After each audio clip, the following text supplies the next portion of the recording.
What's up, YouTube? What's up, YouTube? Alright, it's another episode of Creativity Unsheathed. I'm Oliver Siegel. And I'm Nino. And yes, we are brothers. Yes, sirree. And this is the show where we feel believing in yourself is always key. Always the key.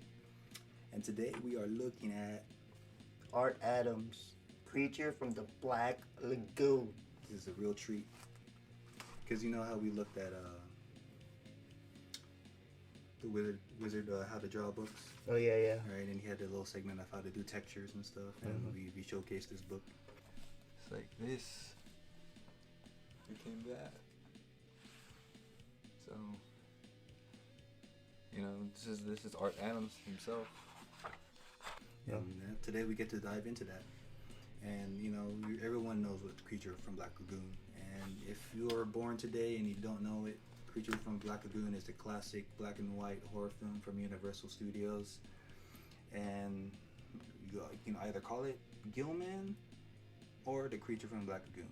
But you know, it's one of those iconic horror movies of that time. And to this day, it's still an iconic film.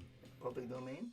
Not yet. It can be, but I don't know how it being so popular. I'm pretty sure Universal's finding ways to reunite the copyright. Yeah. So Shape of Water is probably a different take of it. yeah, that's definitely Guillermo del Toro's take. Yeah, because he's definitely a fan of horror, obviously. Yeah, and definitely. You know, that's his new take on it. And I honestly love the film. You know, it's Guillermo del Toro's like one of my favorite horror directors. Yeah.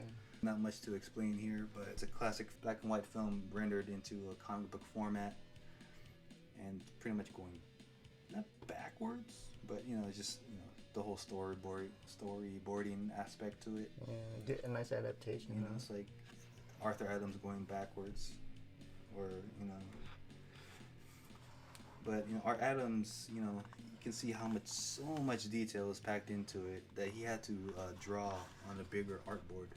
Oh. Yeah, so I don't know how big it was, but just to get the details. Yeah, huh? and I'm pretty sure Terry Austin, who helped ink it, like got some carpal tunnel because of how big and like every detail you gotta go.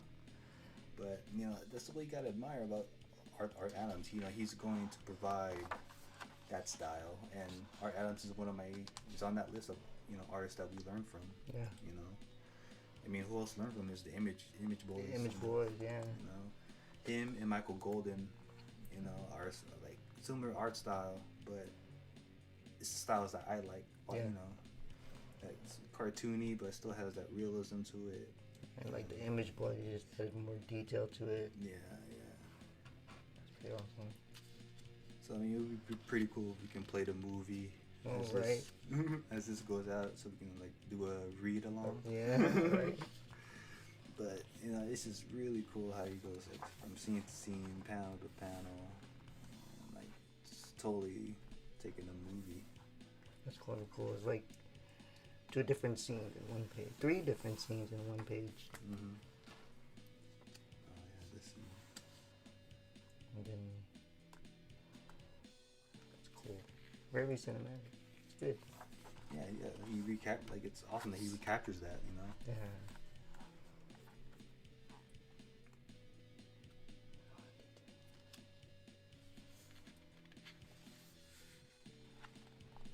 It's a pretty quick read too, as well. Surprisingly, the movie was short. Oh.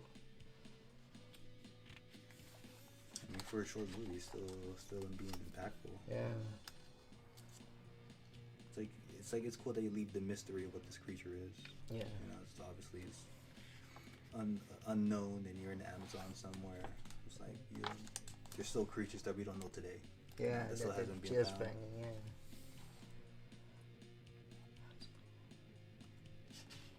Yeah, the scene.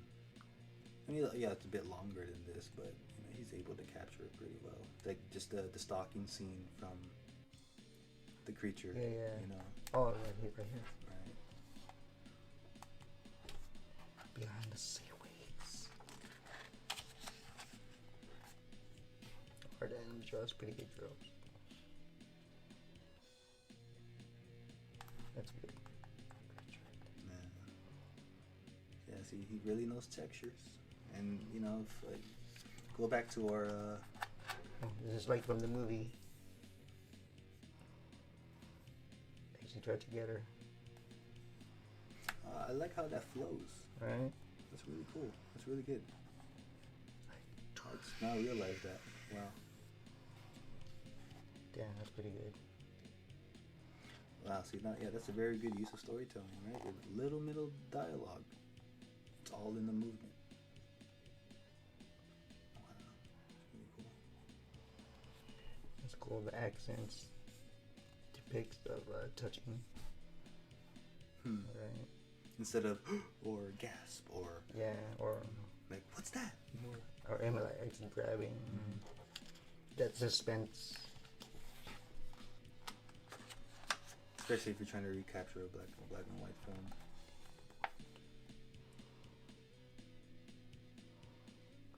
Twelve? 14, 15 page panels. And so I wonder, how big was that comic book paper that you were working on? Because, how big can you go? It's 11 by 24 for a standard comic book page. So maybe 2 of those? Or unless you used a wide one. 1, 2, 3, 4. 14 pounds. And still able to add that detail. Yeah, that's cool. Kind of looks like Duke from G.I. Joe. Did he? No, that was Michael Golden that did G.I. Joe. Yeah, and then Scott Campbell did G.I. Joe. See, yeah, him Him too, yeah. And them being part of the Image, you know, was it Cliffhanger or Homage before that? Top Cow, all them guys. Yeah, Golden. You can definitely see where you get that influence from. But it's good that RM's still getting work today, you know, doing covers. Yeah. I mean, I would love to see him do more sequential work. You know, maybe out of loop. Gotta look into it.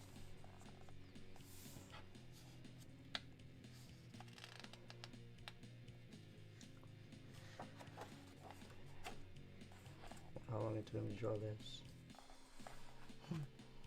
Like a lot of erasing in between, huh? See, I mean, I don't know if it's just me, but I don't like to read it first. I just look at the storytelling sequentially, you know. And you can follow it as is. Yeah, and then just like embrace the art first, and then read the story. Yeah.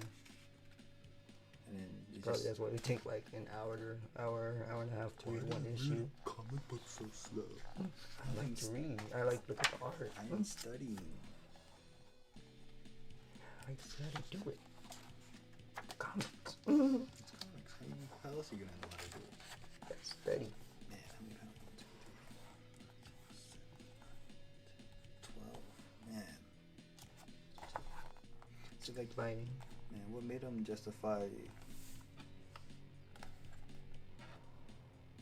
like what to? Because you know how movies it's millisecond, right? Yeah. You know, so I wonder what made them justify what to showcase, you know, in the comic sequentially.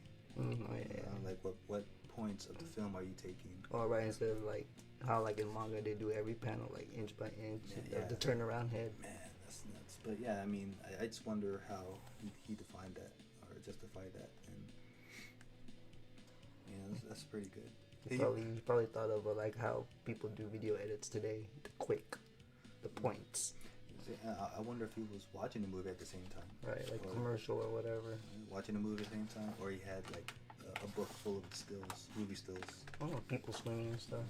Yeah. I think there is a book out there where they have movies from scenes, stills, and shows it like millisecond. Oh yeah. Page, so. Yeah. Film celluloids. Oh yeah. The film celluloids. And he just goes from there, picks, and then maybe he skips a beat. Yeah. You know. Especially like those models. Take color shots of the same pose. And they like keep moving and just move and just pick whatever. Stop motion. Yeah. Oh, they actually encountered the beast, the creature.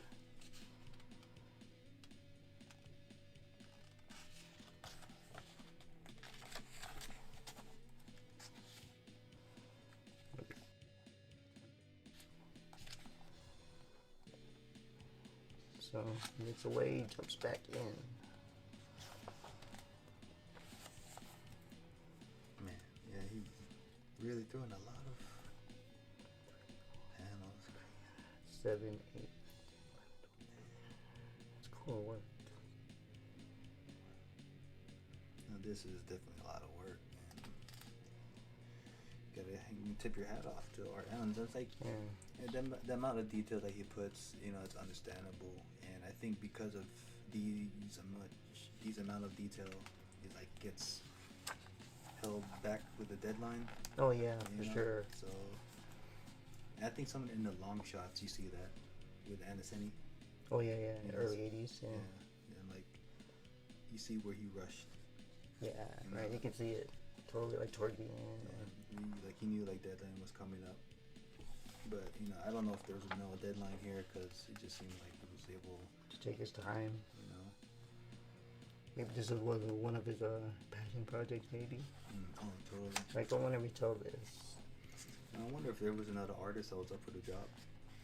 Imagine if they did like a Jaws one like this, or like the Werewolf Man, or the Wolf Man. Sorry, if they did that, but like this version. That'd be cool. Yeah, Art Adams should have done all of them. Oh, sure. He should have did all the Universal Monsters.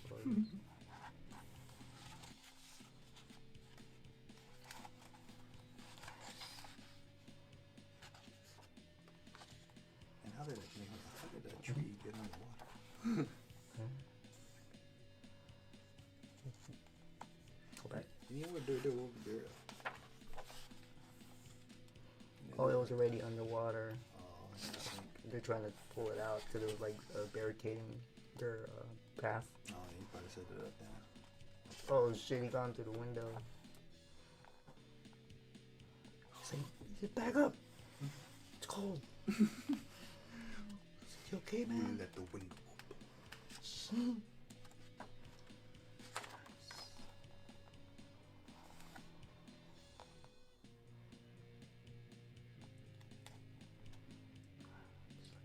Takes her away. And that's what Shape of Water. Yeah. Right. So he just takes this, but then he extends it with make it like a love horror love romance. Yeah. Type deal. See how crazy. It's like you go underwater, but through a tunnel, but then you end up on the other side where there's more land. No, for real, dude. Like a cave. So you can only imagine the undiscovered. Like in Arizona. So what if there really are aliens underwater? Right? Shapeshifters, aliens. If Godzilla can chill in air pockets. Right? Yeah.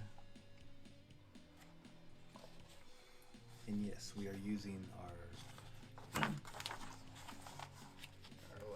information from movies. Like ancient aliens and shit like that. Yes, they're all theory, but are they?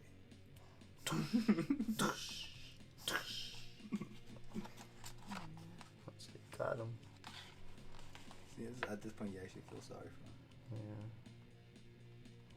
It's like maybe he was just trying to find a mate. Right. He just wanted some love and. Yeah, that's good. Bye, creature. And get the creative team. Script by Steve Moncourt, Art Adams, Terry Austin, Art, Louis Buchels, Letters, Hollingsworth, huh? Calais. Was he did a thing, right? Yeah, I'd seen some of his books at the comics. No, Batman. Greg Capullo and all them. Yeah. Right? He did all the colors. There you go, guys. Another book to pick up. Yeah. Art Adams, everybody. Yeah. Creature from the Black Lagoonage. Lagoonage. But yeah, I mean, Where did we find this? I found it at Dollar Bin at one of the, I forget what convention we were at. Yeah, I just watched the movie in 5 minutes. But I mean, if you guys find this, you know, it's definitely a nice pickup if you're a fan of Creature from Black Lagoon. Or the movie, get it. You know, or you're just a fan of Art Adams himself. Yeah. Be sure to get this, and you can learn a lot from his texture work, like we mentioned in the Wizard Magazine book that we look at. Yeah, go check that out. Yeah, we'll leave a link there. Nice. And click on that. But you know, for the most part, you know, you gotta get this and add this to your collection. And if you find it, give it a good home, and you know, we'll enjoy it. Yeah. And we'll end this on a nice motivational quote for you all. And this one's by Richard Bach. And the writer states, your only obligation in any lifetime is to be true to yourself. Well said. And just be true to yourself. And go forward, you know, be good, stay good. Do good for others. Yeah, if you don't get it back, you still do good. Yeah. All right, y'all. So, till next time. Till next time. Peace.